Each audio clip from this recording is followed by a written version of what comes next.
नमस्कार आमी अरूप कुमार शास्त्री आपनारा आमार अनुष्ठान देखछेन यूट्यूबे तेमनी प्रत्येकटा टीवी चैनेलेও देखछेन आमार जे आलोचनागुलो थाके सेगुलो देखे अनेक किछु ज्योतिष सम्बन्धे जानते पाচ্ছেন।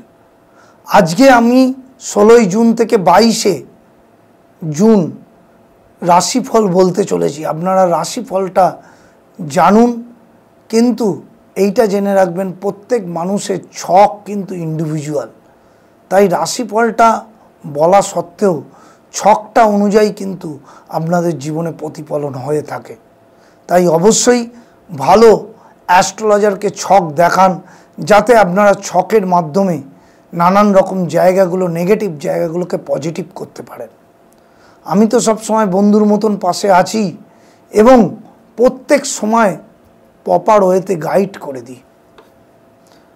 আজকে আলোচনাটা শুরু করছি। তাহলে মেষ রাশির ক্ষেত্রে কিন্তু সমস্যা থাকবে, যেহেতু মঙ্গল রাহু সিংহ রাশিতে প্রবেশ করেছে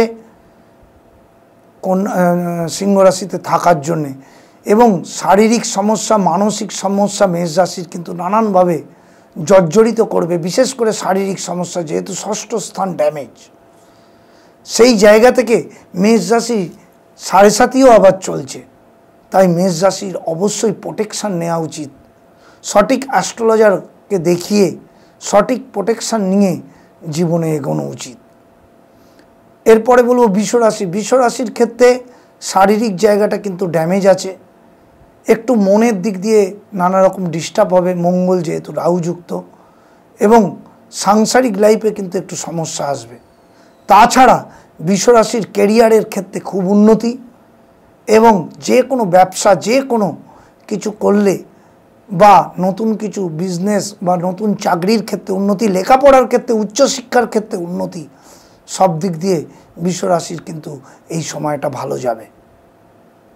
মিথুন রাশির ক্ষেত্রে পারিবারিক সমস্যা, নানানভাবে রেগে যাওয়া এবং মায়ের দিক দিয়ে একটুখানি সমস্যা থাকবে, মায়ের শরীরের দিক দিয়ে নজর দেবেন।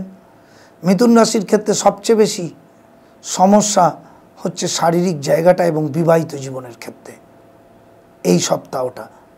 তাছাড়া ওভারঅল বিজনেস ক্যারিয়ারের দিক দিয়ে কিন্তু মিথুন রাশির খুব ভালো। দূরবর্তী স্থানে বেড়ানোরও কিন্তু যোগ আছে। এরপরে বলবো কর্কট রাশি। কর্কট রাশির ক্ষেত্রে কিন্তু খুব ভালো সময়। কর্কট রাশির ক্ষেত্রে ক্যারিয়ারে উন্নতি এবং সাংসারিক জীবনের সমস্যা থাকবে না, এবং বিদেশ ভ্রমণ এবং যে কোনো ডিসিশন খুব ভালোভাবে করতে পারবেন। কর্কট রাশির সবচেয়ে বড় স্টেবল জায়গাটা হচ্ছে তার পরিশ্রম যদি দিয়ে যে কোনো কাজ করে তাহলে কিন্তু প্রচুর উন্নতি কিন্তু এখন হতে চলেছে। এরপরে বলবো সিংহ রাশি। সিংহ রাশির ক্ষেত্রে কিন্তু সমস্যা থাকবে, শারীরিক মানসিক দিক দিয়ে সমস্যা কিন্তু বাড়তে থাকবে, এবং এই সপ্তাহটা সিংহ রাশি কিন্তু যানবাহন চলাচলও কিন্তু সাবধানে করতে হবে, নাহলে কিন্তু নানান রকমভাবে বিপদ আসতে পারে। পারিবারিক দিক দিয়ে, বিবাহিত জীবনের দিক দিয়ে এবং ক্যারিয়ারের দিক দিয়ে কিন্তু সমস্যা আসতে চলেছে, তাই একটু সাবধানতা অবলম্বন করে চলা উচিত। কন্যা রাশি। কন্যা রাশির ক্ষেত্রে কিন্তু অনেকটাই বেটার সময় এখন, যেহেতু বৃহস্পতি খুব ভালো জায়গায় আছে। কর্মক্ষেত্রে খুব ভালো সময়, শুধুমাত্র বিবাহিত জীবন এবং শারীরিক জায়গাটা কিন্তু একটু সমস্যা থাকবে। তাছাড়া ক্যারিয়ারের দিক দিয়ে কিন্তু খুব সময়টা ভালো, নতুন কিছু ডিসিশন নিতে পারেন। সে বিবাহিত জীবনে সমস্যা থাকা সত্ত্বেও বিজনেস এবং চাকরির ক্ষেত্রে কিন্তু উন্নতির যোগ আছে। যারা লেখাপড়া করছেন তাদের ক্ষেত্রেও কিন্তু প্রচুর ভালো উন্নতির যোগ আছে। এরপরে বলবো তুলা রাশি। তুলা রাশির ক্ষেত্রে কিন্তু সময়টা খুব ভালো, ক্যারিয়ারে উন্নতি, সমস্ত দিক দিয়ে কিন্তু খুব ভালো সময়। সবচেয়ে বেশি ভালো সময় হচ্ছে নতুন কিছু অপরচুনিটি আসার সময় কিন্তু তুলা রাশির চলে এলো, এবং শারীরিক মানসিক দিক থেকেও কিন্তু বলবান থাকবেন এই সময়টা। যে কোনো কাজ মনের আনন্দে করবেন, দেখবেন সাকসেস পেতে বাধ্য। এরপরে বলবো বৃশ্চিক রাশি। বৃশ্চিক রাশির ক্ষেত্রে কিন্তু সমস্যা থাকবে, বসের সাথে গণ্ডগোল, যারা সরকারি কর্মচারী হোক বেসরকারি কর্মচারী হোক কর্মক্ষেত্রে কিন্তু সমস্যা থাকবে এবং চাকরি পেতে সমস্যা হবে এবং পারিবারিক দিক দিয়েও কিন্তু নানা রকম সমস্যার মধ্যে থাকবেন। তাই বৃশ্চিক রাশির লোকেরা একটু সাবধানতা অবলম্বন করবেন। ধনু রাশির ক্ষেত্রে খুব ভালো সময়, উন্নতি হবে কেরিয়ারে, ব্যবসার ক্ষেত্রে, চাকরির ক্ষেত্রে, পড়াশোনার ক্ষেত্রে সব দিক দিয়ে খুব ভালো সময় ধনু রাশির এবং বিদেশ ভ্রমণও কিন্তু আছে। সব দিক দিয়ে ধনু রাশির ওয়ে কিন্তু খুলে যাবে অনেকভাবে।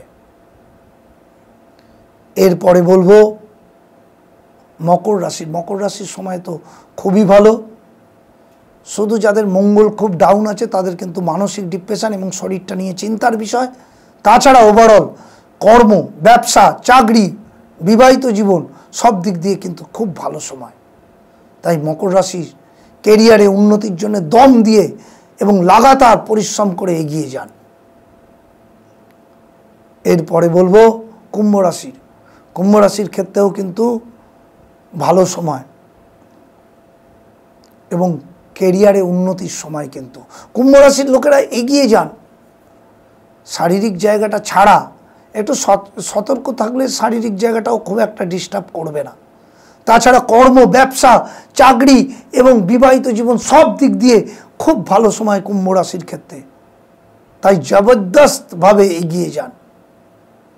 এরপরে বলবো মীন রাশি। মীন রাশির ক্ষেত্রে কিন্তু শনির প্রভাব আছে, তাই একটু সাবধানতা অবলম্বন করবেন। কিন্তু যাদের বৃহস্পতি উচ্চস্থ এবং রবি উচ্চস্থ তাদের কিন্তু খুব ভালো সময়। শুক্র, ভেনাস দ্বিতীয় স্থানে আছে, নতুন কিছু ডেভেলপমেন্ট আসবে, নতুন কিছু কর্ম ব্যবসার ক্ষেত্রে উন্নতি আসবে। শনি একটু লেট করে দেয়, কিন্তু লেট করলেও সেখানে জিততে পারবেন আপনারা। সুতরাং 12টা রাশির ক্ষেত্রে বলে দিলাম। আপনারা যারা ছক বিচার করে আমাকে দেখাতে চান তারা অবশ্যই যোগাযোগ করুন। আমি বন্ধুর মতন পাশে আছি, প্রত্যেক মুহূর্ত আপনাদের গাইড করে দেব। নমস্কার, ভালো থাকবেন।